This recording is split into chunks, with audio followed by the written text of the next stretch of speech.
Assalamualaikum warahmatullahi wabarakatuh. Perkenalkan, nama saya Wawade Triulan, NIM 2650005. Di sini saya akan membahas mengenai fase perencanaan proyek teknologi informasi.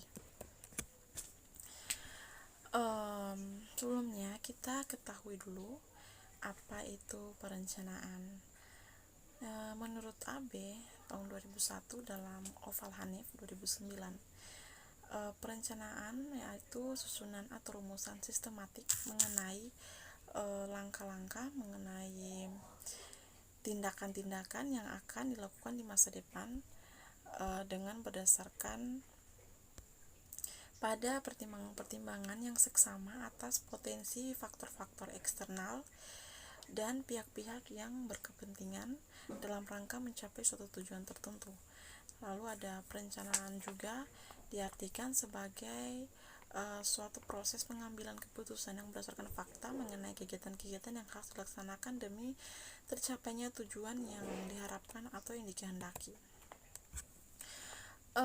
Pentingnya proses perencanaan proyek itu, sebelum memulai proyek apapun ada tahapan perencanaan, yaitu proses penentuan cakupan, jadwal waktu, sumber daya, dan semua yang harus kita ketahui agar proyek tersebut menjadi sukses.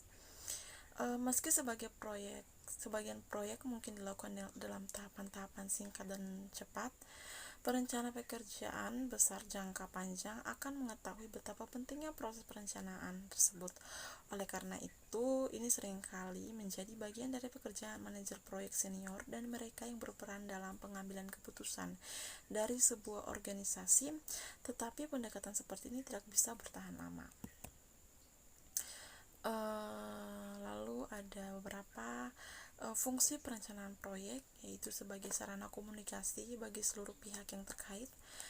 Yang kedua merupakan dasar dalam pengalokasian sumber daya, dan ketiga merupakan tolak ukur di dalam pengendalian.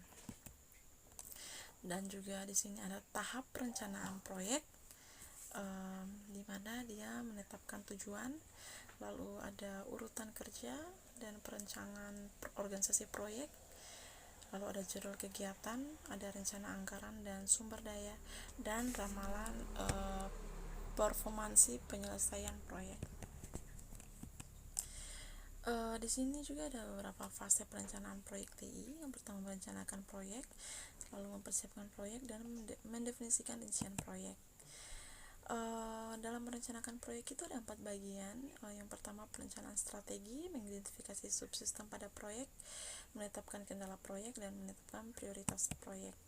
Lalu ada perencanaan strategi. Di sini ada merencanakan peningkatan aktivitas dan menentukan sasaran. Contohnya memperbaiki kelemahan atau problem yang ditemukan pada fase definisi. Lalu mengidentifikasi subproyek di sini untuk mengetahui dan menentukan lingkup pada proyek yang akan dilaksanakan berdasarkan hasil dari fase definisi.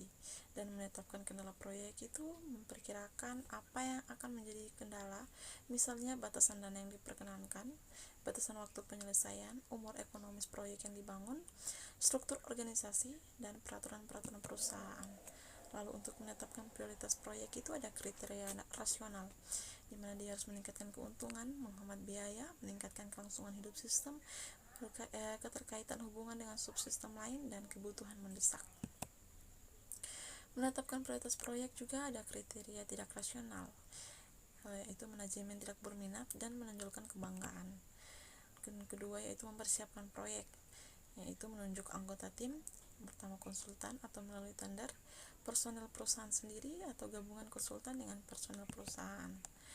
Bisa juga menggunakan jasa konsultan, tapi dia memiliki kelebihan konsultan, tapi ada memiliki kelebihan dan kekurangan. Kelebihannya itu waktu penyelesaiannya cepat, kualitasnya lebih baik, lalu kelemahannya biayanya lebih tinggi, dan rahasia perusahaannya terbuka. Kalau menggunakan research internal, kelemahannya waktu penyelesaiannya lambat, hasilnya kurang berkualitas, kelebihannya biayanya lebih rendah, rahasia perusahaan terjamin. Jika dikombinasikan antara jasa konsultan dan research internal, kelebihannya waktu penyelesaian lebih cepat, hasilnya sangat berkualitas, tapi kelemahannya biaya lebih tinggi, rahasia perusahaan terbuka. Mengumumkan proyek itu ada alasan pengembangan, apa sasarannya, dampak keuntungan pegawai. Lalu mendefinisikan bagian-bagian proyek yang akan dikembangkan. Pertama melakukan studi kelayakan, atau memahami lingkup proyek yang akan dibangun, menentukan kebutuhan proyek yang akan dibangun, menilai kelayakan proyek, kelayakan teknik, kelayakan hukum, kelayakan operasi, kelayakan jadwal, dan kelayakan ekonomi. Kelayakan teknik, kata kuncinya itu apakah teknologi ini nantinya dapat diterapkan pada sistem yang baru. Hal-hal yang dipertimbangkan ada 2, ketersediaan alat dan teknologi di pasar, ketersediaan tenaga ahli yang mengoperasikannya. Lalu kelayakan hukum itu prosedur yang digunakan pada sistem dan teknologi jaringan yang digunakan.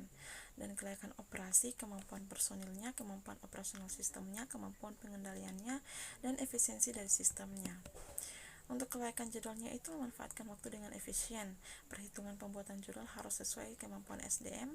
Alat bantu yang dapat digunakan program evaluation and review teknik atau GAN, Microsoft Project juga bisa, work breakdown, struktur, WBS, matriks tanggung jawab, dan jaringan kerja. Lalu untuk kelayakan ekonomi, dia besar dananya yang diperlukan, manfaat yang diperoleh bila dibandingkan dengan biaya pengembangan. Ada juga peralatan dan teknik dalam perencanaan manajemen proyek, bisa menggunakan PERCHART dan Gantt chart. PERCHART adalah model jaringan grafis yang menggambarkan tugas-tugas proyek dan hubungan antara tugas-tugas tersebut. Lalu Gantt chart sendiri adalah bagan batang horizontal sederhana yang menggambarkan tugas-tugas proyek berdasarkan kalender. Tiap batang diberi nama untuk mewakili setiap tugas proyek. Tugas-tugas tersebut didaftar secara vertikal pada kolom kiri. Pusat horizontal adalah garis waktu kalender. Ini adalah contoh perchartnya, dan ini contoh Gantt chartnya. Bisa juga menggunakan Microsoft Project Gantt chart. Oke, mungkin itu saja yang bisa saya jelaskan. Lebih dan kurangnya mohon dimaafkan. Billahi taufiq wal hidayah. Wassalamualaikum warahmatullahi wabarakatuh.